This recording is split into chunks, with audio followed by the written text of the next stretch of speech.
হালকার মাছের দামও হালকার মতো বড়। হালক ভাই, মাছ বেশ টাটকা ছিল, আবার আসবেন হাটে। হালকের মাছ খাইলে শক্তি বাড়ে, আবার আইবো নিশ্চয়ই। আজকে তো ভালোই ব্যবসা করলাম। 2 নম্বরই মাছের এত চাহিদা, আগে তো জানতাম না। ও বউ, তাড়াতাড়ি 1 গ্লাস শরবত আর ভাত দাও, শরীরটা খুবই ক্লান্ত। শরবত ভাত খাবা তো ভালো কথা, কিন্তু সারাদিন মাছ বেচে এত দেরি করে বাড়ি আসো কেন হে? আরে বউ, দেরি হয়েছে ঠিকই, কিন্তু দেখো তো হালকের জন্য গোটা গ্রাম এখন মাছ খাইতেছে। বেচো তো 2 নম্বরই মাছ, আবার বড় বড় কথা। যেদিন ধরা খাবা সেদিন বুঝবা। এই যে বউ, 2 নম্বরই মাছ হইলেও হালক তো আসল। ও, গ্রামে তো একটাই পিস আছে। মাছ আছে, মাছ আছে, টাটকা ইলিশ আছে, বোয়াল আছে, লইবেন নাকি? একদম টাটকা।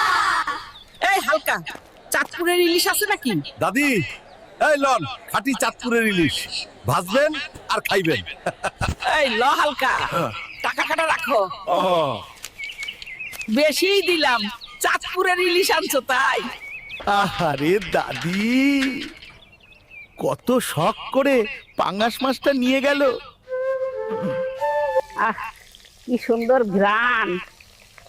কতদিন ইলিশ খাইনি, আজকে মজা করে খাবো।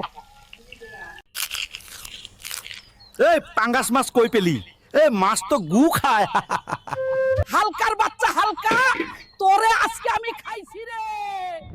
এই হালকা, 2 নম্বরই মাছ বেচে আমারে ধোকা দিবি? আরে বাপ রে, জীবনে আর 2 নম্বরই মাছ বেচবি? কত বড় জাউরা, শয়তান কোথাকার। দাদি মাফ কইরা দাও, আর কোনোদিন 2 নম্বরই মাছ বেচুম না। শোন হালক, জীবনে কখনো 2 নম্বরই মাছ বেচবি না। সত্য আর সৎ পথেই টাকা কামাই করা যায়, নইলে শেষে লজ্জাই পাবি। এই যে হালকা, লজ্জা হয় না তোমার? 2 নম্বরই করে এখন গ্রামে তামাশা হইছো। কতবার বলেছি এসব বাদ দে।